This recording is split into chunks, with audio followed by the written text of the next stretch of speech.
खबर आपको देंगे, कराची के इलाके में मनगोट में 3 ख्वाजा सराओं के कत्ल के खिलाफ जिना अस्पताल में एहतजाज जारी है।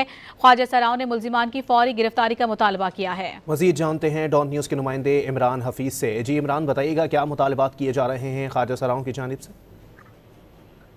देखिए, मेमन कोर्ट में जो है कि तेरे कत्ल की वारदात में 3 ख्वाजा सराओं को जो है वो फायरिंग करके मौत से उतारा गया है।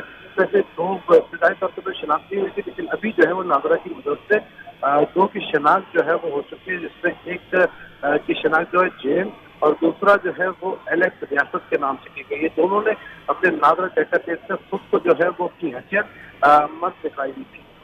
जिला अस्पताल लाशें पहुंचने पर जो ख्वाजा सराओं की बहुत बड़ी तादाद इमरजेंसी के वहां पहुंच गई और उन्होंने एहतजाज करते हुए कातिलों की फौरी गिरफ्तारी का मुतालबा किया और उन्होंने ये भी कहा है कि अगर मुसलमान की अगर गिरफ्तारी अमल में नहीं आ सकती तो उसके बाद जो है उनका एहतजाज जो है वो CM हाउस के बाहर किया जाएगा। जी बहुत शुक्रिया इमरान।